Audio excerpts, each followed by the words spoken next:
la dynamique commence un petit peu à s'installer, c'est plutôt plaisant. Il va y avoir donc deux scénarios parallèles qui vont se faire dans cet épisode. Le premier, donc, entre nos héros qui vont juste longer le fleuve. Et c'est plus ou moins ça, ils vont un peu longer le fleuve dans leur barque qu'ils ont pris la dernière fois et ils vont nouer des liens. C'est plus ou moins le truc. Et il va y avoir pas mal de petits jeux politiques qui auraient pu être un peu mieux gérés mais qui restent tout à fait acceptables entre Amaya et Viren de leur côté. Alors ça commence d'ailleurs cet épisode sur Viren qui a une espèce de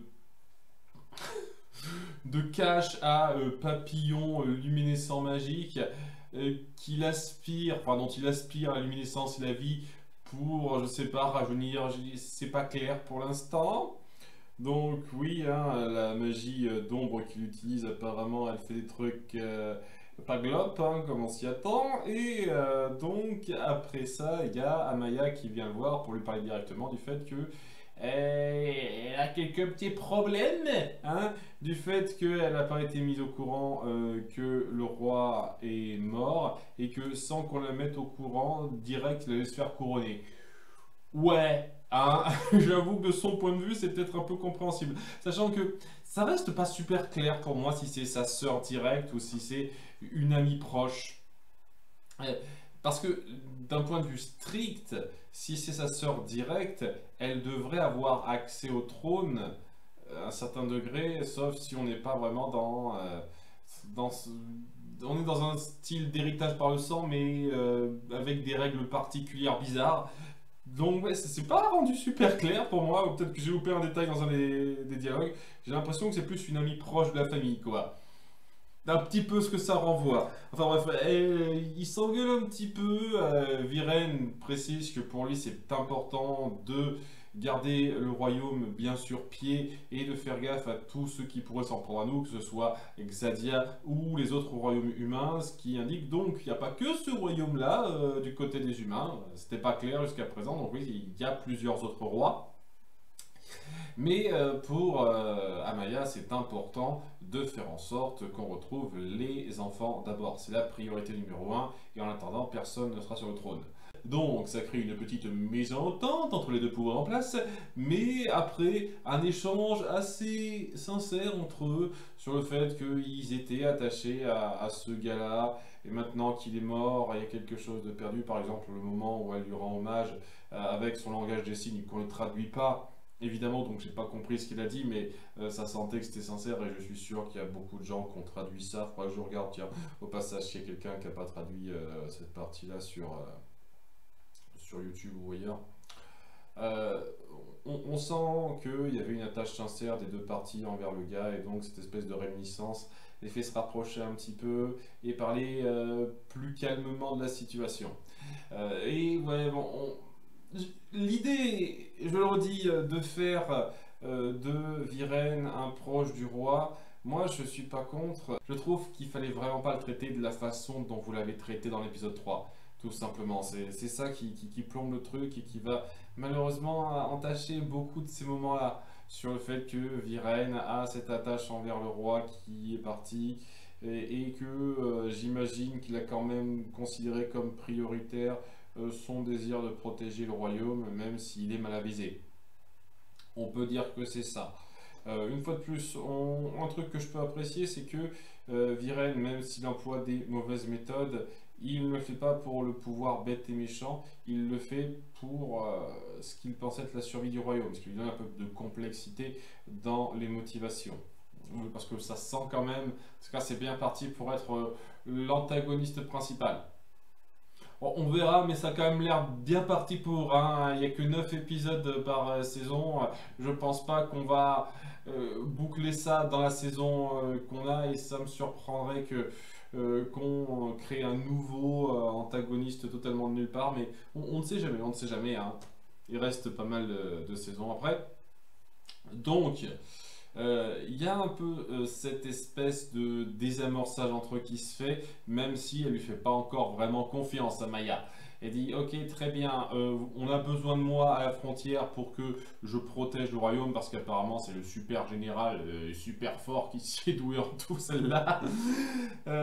Ok, ils avaient personne d'autre à envoyer pour protéger les enfants en fait. À part elle, qui était plus éloignée. Une fois de plus, ça fait un peu bizarre, je ce détail ça. Mais elle assigne son second, celui donc qui traduit toujours ce qu'elle dit, à gérer, diriger l'expédition qui sera en charge de retrouver les enfants. Et en disant à ces quelques soldats qui restent sur place de faire gaffe.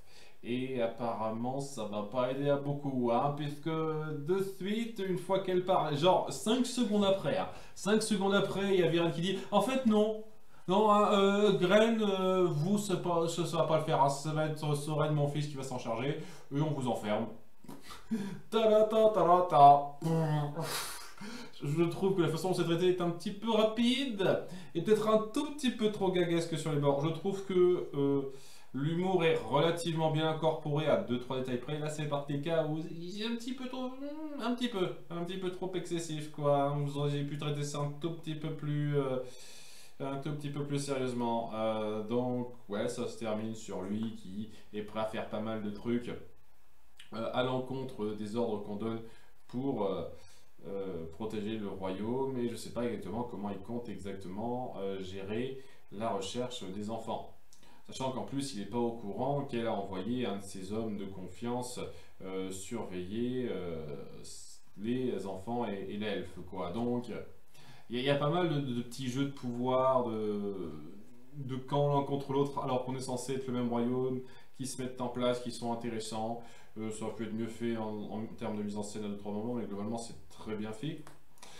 Et donc, la partie la plus importante qu'on met en avant, c'est nos 3 personnages qui apprennent un petit peu plus à se connaître, alors qu'on met un peu plus en avant le fait qu'elle ne peut pas délier le bracelet qu'elle a lié par magie à son poignet, Rayla, et que ça pourrait devenir un petit peu grave par la suite. Elle va garder ça secret, elle ne le dit pas tout de suite aux autres, même si dans cet épisode ils vont un peu se rapprocher, puisque ils vont juste passer par le fleuve. On va avoir Callum qui va essayer de maîtriser un petit peu son orbe magique pour faire de la magie de vent, puisque c'est un orbe lié à la source du ciel. Donc en vent, électricité, etc., etc. Il a un petit peu de mal, on fait du gag, peut-être un petit peu excessif. Genre, il a du mal à manipuler la foudre. Il sait pas ce qui pourrait se passer avec ça et il dit tiens, je vais le jeter, on va voir ce qui se passe. Et en plus de ça, c'est pas je vais le jeter quelque part où il y a personne, je vais le jeter dans tes mains. Et il l'électrocute. C'est quoi ton délire? C'est traité comme une grosse blague, mais je veux dire, si ça avait été grave, si ça l'avait blessé de façon importante, c'était quoi ce truc? C'est cette scène, j'ai trouvé très conne.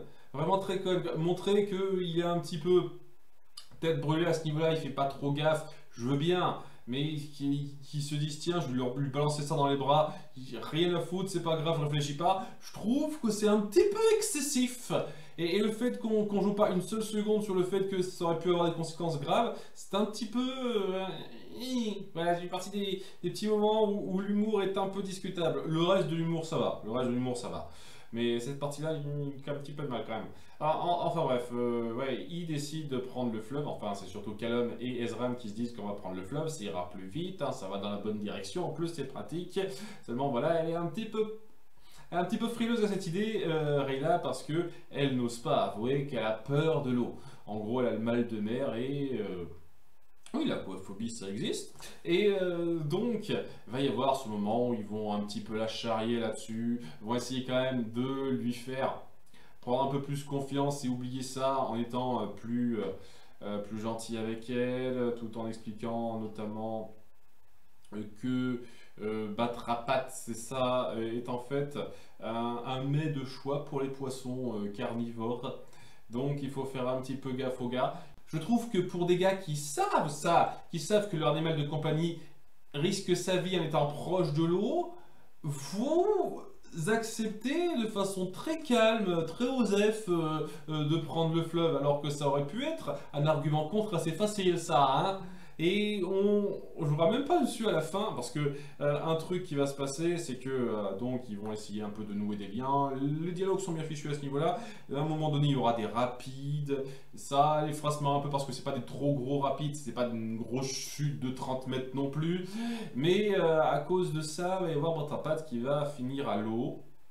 Et à un moment donné, quoi, ça va même être un petit peu trop houleux pour qu'ils se retrouvent tous à l'eau et qu'ils risquent un petit peu sa vie puisqu'ils vont être attaqués par une espèce de gros poisson carnivore géant qui veut que se bafferer le gars. Et il y a Rayla qui finira sur la terre ferme, un peu projeté sur la terre ferme, et qui verra qu'il est en danger, mais qui dira aux deux autres, aidez-le, il est derrière vous. Et un truc que j'ai vraiment pas compris là aussi, je pense que c'est peut-être l'épisode le plus foutraque à ce niveau-là, je trouve, hein. Je me rends compte qu'il y a quelques moments d'humour qui sont vraiment discutables, là, et j'espère qu'il n'y aura pas trop d'épisodes qui insisteront sur ces trucs comme ça. Euh, les deux autres peuvent pas trop l'aider, quoi. Ce sont pas des grands combattants, et même s'ils savent nager, apparemment ils savent nager, qu'est-ce qu'ils peuvent faire contre un poisson géant en fait? C'est le truc. Donc, plutôt que de partir sur le fait que ils comprennent pas ce que je dis parce que dit il faut le sauver quoi, il faut le saler, qu'est-ce que tu racontes comme connerie, ce genre de merde, hein. C'est un gars que j'ai entendu des centaines de fois au passage, ça commence à me sortir un peu par les trous de nez. Plutôt que de faire ça, vous pouviez pas juste dire ils sont pas assez forts pour gérer ça, je vais être obligé de me mouiller moi-même pour le sauver. Bah, c'est tout. J'ai vraiment pas compris. C'est pas grand chose sur le principe, mais on sent que vous voulez un peu trop compenser votre humour. Vous n'êtes pas obligé. Vous n'êtes pas obligé de faire trop d'humour pour compenser quoi que ce soit. Soyez juste naturel dans votre déroulé. C'est pas grave si tout n'est pas lol régulièrement, vous savez. C'est ces petits trucs-là un peu gênants. Enfin bref, elle se jette à l'eau directement pour le sauver, défiant sa peur. Et il y a notre héros Callum qui sauve la situation en sachant jongler de façon un petit peu ingénieuse sa maîtrise, pas très maîtrisée de l'électricité, on va dire. Alors que, oui, j'avais pas parlé aussi le cube qu'ils ont trouvé.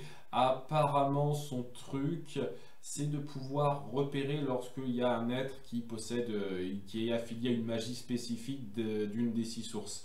C'est ça le principe de cette espèce de cube qu'il a pris. Et bon, ça les a un petit peu aidés à voir venir quelque chose, même si ça n'a pas changé grand-chose au fait qu'ils ont été attaqués. Et j'imagine que ça servira un petit peu à quelque chose. Alors, en tout cas, oui, grâce à ça, il y a des liens qui se sont noués. Il la félicite d'avoir bravé sa peur. Et elle leur avoue un petit peu quelque chose sur sa vie. Le fait que ses parents, au début, elle a dit qu'ils étaient morts, mais en fait, non, ils sont pas morts. Elle a honte d'eux parce qu'ils se sont désistés, ils ont fui lors de l'attaque qui a provoqué la mort du roi dragon et le kidnapping du prince dragon. Il y a un petit peu ça qui se met en place, cette espèce de lien qui commence un tout petit peu à s'affiner, ce qui est très sympathique à voir, même si elle leur dit pas tout encore, et qui sont d'accord pour ne plus utiliser le radeau pour poursuivre la traversée. Et j'ai envie de dire, ouais, vu qu'il vient de risquer sa vie, votre animal de compagnie, je pense que même si c'est pas pour respecter Rayla, ça serait peut-être pour faire un petit peu gaffe à lui aussi. À moins que vous en ayez rien à foutre, mais je pense pas que Ezran ce soit ton cas, quoi. Donc, c'est ce petit détail que vous auriez pu un tout petit peu appuyer jusqu'à la toute fin. En tout cas, ça restait malgré tout un moment de développement entre nos trois personnages sympathiques. La mise en place autour de Viren et son conflit avec Amaya était plutôt bien faite, si ce n'était la toute fin. Je vais pas parler, mais évidemment, on met aussi un petit peu en avant qu'il a un autre prisonnier en la personne de... j'oublie toujours son nom à celui-là, punaise. Nouram Runan, j'y arriverai jamais. J'en jamais retenir son nom celui-là. En tout cas, qui refuse de manger, et donc il faut le. Il faut le mater un petit peu, c'est plus difficile qu'on le croit, bien entendu. Ça met en place quelque chose pour la suite, sans doute. Donc, ça met en place pas mal de trucs, et le plus important, c'est surtout le développement de la relation entre les trois protagonistes, qui, au-delà de quelques blagues un tout petit peu malvenu, était bien rendu, était bien sympathique. C'est très réminiscent des débuts de Avatar, quoi. Ça reste suffisamment léger dans le traitement des personnages et de leur développement pour l'instant, et j'imagine que ça deviendra plus important plus tard, lorsque on sera vraiment mis face aux grands conflits et leurs implications graves. Je pense que c'est un peu le principe. Et j'en ai pas parlé, mais je viens de me rendre compte que on tombe sur le sixième livre qui va pas tarder à sortir. Limite, je crois qu'il est sorti au moment où je fais cette vidéo. Je suis plus sûr à 100%, je me souviens plus des dates exactement. En tout cas, soit il va pas tarder à sortir, soit il est sorti au moment où je sors cette vidéo. Et ouais, le sixième livre correspondrait donc à la sixième source. Il doit y avoir un livre par source. Donc ça doit vouloir dire qu'au total, il devrait y avoir 6 ou 7 saisons, si on compte en plus de ça la source du pouvoir de l'ombre. Autrement dit, ouais, je suis vraiment sur la fin, quoi. Donc oui, ça fait plaisir de voir si c'est un peu logique, un peu comme ce qu'ils ont fait avec Avatar. En tous les cas, c'était plutôt sympa, on verra bien la suite. À bientôt, bye!